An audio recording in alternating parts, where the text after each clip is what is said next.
Hello, this is Josh with Smoke Anywhere for Pennies, and I'm here to talk to you about the Drunker Rebuildable Atomizer.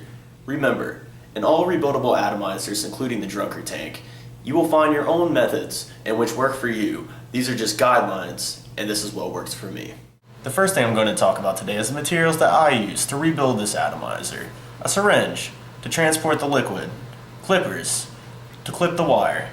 I use 2 pairs of tweezers, one thick, one thin.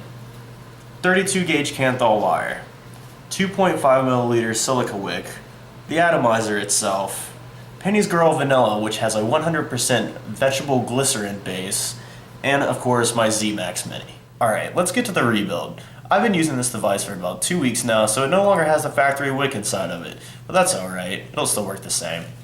First thing we need to do is take off the cap.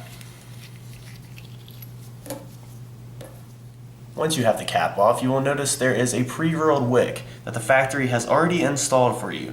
This wick is good to vape on for about a week or so you'll know exactly how you need your drunker to vape. The next step in rebuilding this device is taking the second cap off, right here.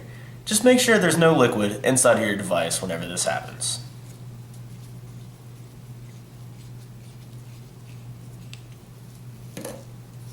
Once you have the cap removed from the tank, you will notice it looks just like this. There are multiple options as to what you do next. Some people pull the wicks down to the side. In my opinion, if you're going to be rebuilding, it is just best to cut them because they will be out of your way for good. Your next step will be to remove this little metal piece right here. I use tweezers. Some people use their fingernails. There's really no wrong way to do it. After the metal piece is removed from the bottom of the device, you want to turn it over. And then, simply grab and take the wick out. After you have your wick removed, you'll notice there will still be a piece of plastic right here. Sometimes it comes out with the wick, sometimes it does not. If it doesn't, that's okay. Just take your tweezers and gently pull it out. After you have the plastic piece removed from the device, you want to flip it over. And you'll notice a little piece of rubber right here. Some people like to push this out. I personally like to grab it with my tweezers and just pull it.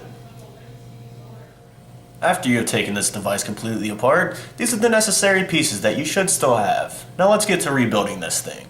Let's talk about recoiling. All you have to do is take your 2.5 millimeter wick and fold it in half. After you have done this, you want to wrap the 32 gauge Kanthal wire dead center in the middle and put 3 coils on it. 1, 2, 3. It should look something like this, and occasionally it will take some adjusting to make the coils even. After you have coiled your wick, you want to take your rubber piece that was originally at the top of the device and put each one of the coils in the holes on the side. After the coil is through the holes, you gently want to grasp your wire, grasp the rubber piece, and pull. Once you have done so, you should end up with something that looks somewhat like this. Once that has been complete, you want to take your drunker tank again and just put the rubber piece inside this hole with the wires. It should slide nicely down in there, and you will end up with a product that looks like this. Once this has been completed, you need to make a positive and a negative lead with the wires, which is what this little rubber piece is for. So what you're going to do is place one wire inside the rubber piece and slide it on. You may end up with a rubber piece that does not want to go in the hole. In this situation, you're just going to take your tweezers and force it in there.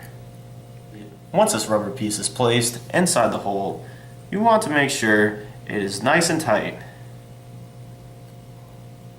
Once you have finished this step, you will end up with something that looks like this. A wire that is on the outside of the rubber, and a wire that is on the inside of the rubber.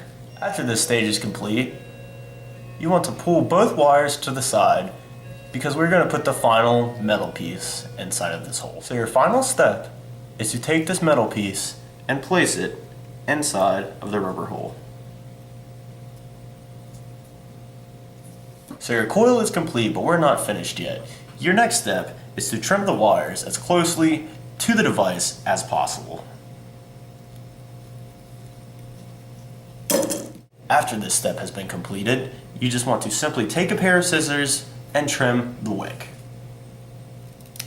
Your next step is to place the excess wick inside of these holes.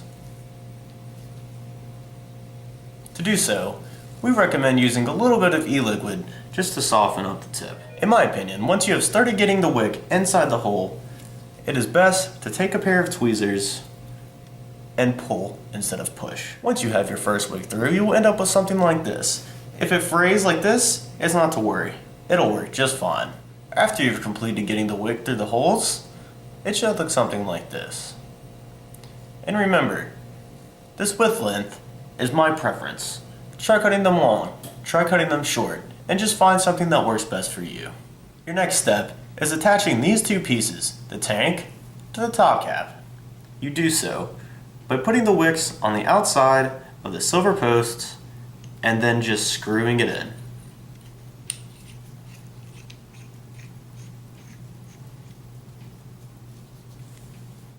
I am using a Z-Max Mini to test the drunker tank out. All I'm going to do is screw the drunker tank into the Z-Max Mini. After the drunker tank is attached, I'm just going to add a little bit of liquid to prime it. After you have primed the drunker tank, I'm going to go to option number 5 on my Z-Max and change the setting to DR so I can test the resistance. Once you have changed your Z-Max to this setting, you will simply press the button and it should read between 2 and 2.5 ohms for the perfect coil on the drunker tank. After you have tested the drunker tank's resistance, we need to add some liquid. All you have to do for this is unscrew your cap. Then, simply put your syringe inside and fill it up about halfway with liquid.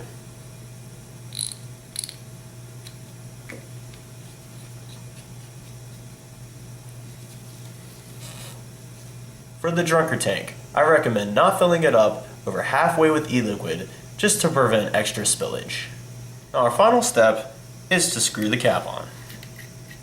Remember, this is a tank that does not require a drip tip, even though it does have a 510 connection at the top if you desire to use one. Now let's go have a vape. Alright, so we're finished recoiling the drunker tank. Let's see how it vapes. I'm using a 100% VG-based tobacco flavor called Penny's Girl, which you can also find on SmokeAnywhereForPennies.com.